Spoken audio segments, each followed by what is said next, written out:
ಪರಲೋಕದವುಗಳ ಕಡೆಗೆ ನೋಡುವಂತೆ ನಿಮ್ಮ ಆತ್ಮವನ್ನು ವಾಕ್ಯದಲ್ಲಿ ಬಲಪಡಿಸುವ ಅನುದಿನದ ಧ್ಯಾನ. ಇಂದಿನ ಧ್ಯಾನದ ಶೀರ್ಷಿಕೆ ಕಾಣದವುಗಳನ್ನು ನೋಡುವುದು. ಈ ದಿನದ ಸತ್ಯವೇದದ ವಾಕ್ಯ: ಮೋಶೆಯು ದೊಡ್ಡವನಾದ ಮೇಲೆ ಫರೋಹನ ಕುಮಾರ್ತೆಯ ಮಗನೆನಿಸಿಕೊಳ್ಳುವುದು ಬೇಡವೆಂದದ್ದು ನಂಬಿಕೆಯಿಂದಲೇ. ಸ್ವಲ್ಪ ಕಾಲ ಪಾಪಭೋಗಗಳನ್ನನುಭವಿಸುವುದಕ್ಕಿಂತ ದೇವರ ಜನರೊಂದಿಗೆ ಕಷ್ಟವನ್ನನುಭವಿಸುವುದೇ ಒಳ್ಳೆಯದೆಂದು ತೀರ್ಮಾನಿಸಿಕೊಂಡನು. ಐಗುಪ್ತ ದೇಶದ ಸರ್ವೈಶ್ವರ್ಯಕ್ಕಿಂತಲೂ ಕ್ರಿಸ್ತನ ನಿಮಿತ್ತವಾಗಿ ಉಂಟಾಗುವ ನಿಂದೆಯೇ ಶ್ರೇಷ್ಠ ಭಾಗ್ಯವೆಂದೆನಿಸಿಕೊಂಡನು.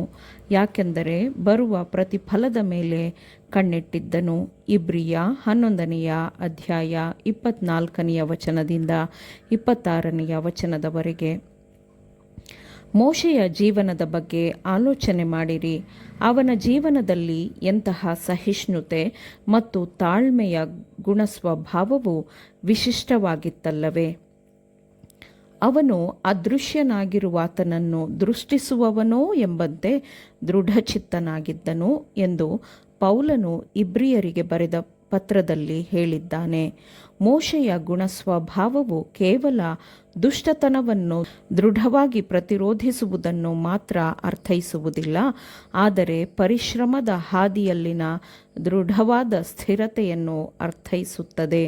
ಅವನು ಯಾವಾಗಲೂ ಕರ್ತನನ್ನು ತನ್ನ ಮುಂದೆ ಇಟ್ಟುಕೊಂಡಿದ್ದನು ಮತ್ತು ಅವನಿಗೆ ಸಹಾಯ ಮಾಡಲು ಕರ್ತನು ಅವನ ಬಲಗಡೆಯಲ್ಲಿಯೇ ಇದ್ದನು. ದೇವರ ಸಾನ್ನಿಧ್ಯದ ಪ್ರಜ್ಞೆಯು ಮೋಶೆಯಲ್ಲಿ ಆಳವಾಗಿತ್ತು. ಆತನು ದೇವರನ್ನು ನೋಡಿದನು. ಅವನು ಮುಂದಿನ ಕಾಲಗಳಲ್ಲಿ ಪ್ರಕಟವಾಗಬೇಕಿದ್ದ ಕ್ರಿಸ್ತನನ್ನು ನೋಡುತ್ತಿದ್ದನು. ಅದು ಮಾತ್ರವಲ್ಲದೆ ಇಸ್ರಾಯೇಲ್ ಮಕ್ಕಳ ಎಲ್ಲ ಪ್ರಯಾಣಗಳಲ್ಲಿ ಕ್ರಿಸ್ತನು ಅವರೊಂದಿಗಿರುವುದನ್ನು ವಿಶೇಷವಾಗಿ ನೋಡುತ್ತಿದ್ದನು. ದೇವರು ಅವನಿಗೆ ನಿಜವಾಗಿದ್ದನು ಮತ್ತು ಅವನ ಆಲೋಚನೆಗಳಲ್ಲಿ ಯಾವಾಗಲೂ ದೇವರಿರುತ್ತಿದ್ದನು. ಅಪಾಯವನ್ನು ಎದುರಿಸಲು, ಅವಮಾನವನ್ನು ಸಹಿಸಿಕೊಳ್ಳಲು ಮತ್ತು ಕ್ರಿಸ್ತನ ನಿಮಿತ್ತ ತಪ್ಪಾಗಿ ಇತರರಿಂದ ಅರ್ಥೈಸಿಕೊಳ್ಳಲು ಕರೆಯನ್ನು ದೇವರಿಂದ ಸ್ವೀಕರಿಸಿದಾಗ ಅವನು ಪ್ರತೀಕಾರದ ಮನಸ್ಥಿತಿಯವನಾಗಿರದೆ ಎಲ್ಲವನ್ನೂ ಸಹಿಸಿಕೊಳ್ಳಲು ನಿರಂತರವಾಗಿ ತಾಳ್ಮೆಯಿಂದಿದ್ದನು. ಮೋಶೆಗೆ ಎಂದಿಗೂ ದೇವರ ಸಹಾಯದ ಅವಶ್ಯಕತೆ ಇದ್ದಿದ್ದರಿಂದ ಅವನು ದೇವರನ್ನು ತನಗೆ ಅಗತ್ಯವಾಗಿ ಬೇಕಾಗಿರುವವನು ಮತ್ತು ತನಗೆ ಸಹಾಯ ಮಾಡುವವನು ಎಂದು ನಂಬಿಕೊಂಡಿದ್ದನು. ದೇವರು ಮೋಶೆಗೆ ಪ್ರತಿಯೊಂದು ಅಗತ್ಯದ ಸಮಯದಲ್ಲಿಯೂ ಸಹಾಯ ದಯಪಾಲಿಸುವವನಾಗಿದ್ದನು. ನಮ್ಮಲ್ಲಿ ಹೇರಳವಾಗಿ ಮರಣ ಹೊಂದಿದ ನಂಬಿಕೆ ಮತ್ತು ಹೆಸರಿಗೆ ಮಾತ್ರ ನಂಬಿಕೆ ಎಂಬವುಗಳು ಇವೆ. ಆದರೆ ನಿಜವಾಗಿಯೂ ಇರಬೇಕಾದ ದೃಢಚಿತ್ತದ ನಂಬಿಕೆಯು ನಮ್ಮಲ್ಲಿಲ್ಲ.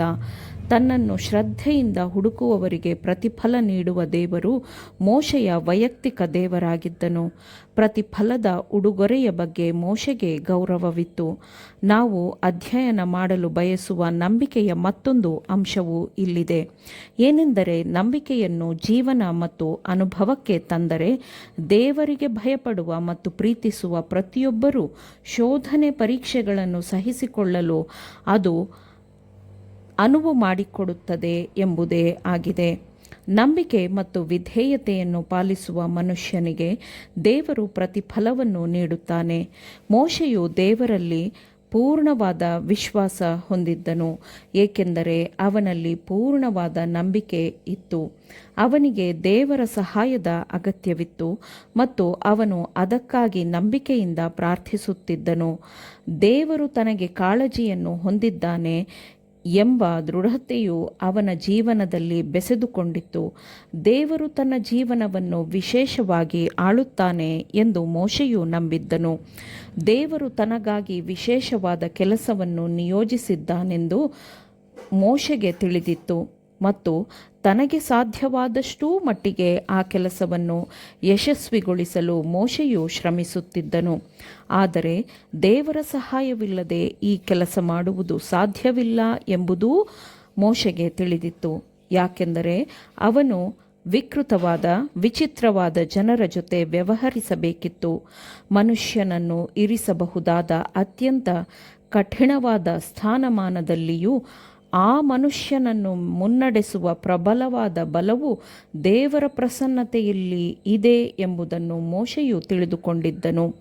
ಅವನು ತನ್ನ ಜೀವನದ ಪ್ರತಿಯೊಂದು ಅಂಶದಲ್ಲೂ ದೇವರನ್ನು ನೋಡುತ್ತಿದ್ದನು ಮತ್ತು ಉದ್ದೇಶವನ್ನು ತೂಗುವವನು, ಹೃದಯವನ್ನು ಪರೀಕ್ಷಿಸುವವನ ಕಣ್ಗಾವಲಿನಲ್ಲಿ ತಾನಿದ್ದೇನೆ ಎಂಬುದನ್ನು ತಿಳಿದುಕೊಂಡಿದ್ದನು. ಅವನು ಬಲಕ್ಕಾಗಿ ದೇವರ ಕಡೆಗೆ ನೋಡುತ್ತಾ ನಂಬಿಕೆಯಿಟ್ಟು ಎಲ್ಲ ಶೋಧನೆಗಳನ್ನು ಭ್ರಷ್ಟತೆ ಇಲ್ಲದೆ ಎದುರಿಸಲು, ಕಷ್ಟಗಳನ್ನು ದಾಟಲು ದೃಢ ನಿಶ್ಚಯ ಮಾಡಿಕೊಂಡಿದ್ದನು. ಶೋಧನೆ, ಕಷ್ಟ, ಪರೀಕ್ಷೆಯನ್ನು ಸಹಿಸಿ ಎದುರಿಸುವ ಈ ರೀತಿಯ ನಂಬಿಕೆಯ ಅಗತ್ಯತೆಯು ನಮ್ಮಲ್ಲಿರಬೇಕಾಗಿದೆ. ಆಮೇನ್. ದೇವರ ವಾಕ್ಯಗಳನ್ನು ಶ್ರದ್ಧೆಯಿಂದ ಆಲಿಸುವವರು ಮಾತ್ರವೇ ಆಗಿರದೆ ಪಾಲಿಸುವವರು ಆಗಬೇಕೆಂದು ನಿಮ್ಮನ್ನು ಉತ್ತೇಜಿಸುತ್ತೇನೆ. ಪರಿಶುದ್ಧಾತ್ಮನ ಸಹಾಯದಿಂದ ಆಲಿಸಿದ ನಿಮ್ಮೆಲ್ಲರಿಗೂ ಧನ್ಯವಾದಗಳು. ಮತ್ತೆ ದೈನಂದಿನ ಧ್ಯಾನಕ್ಕಾಗಿ ನಾಳೆ ಸಂಧಿಸೋಣ. ಆಮೇನ್.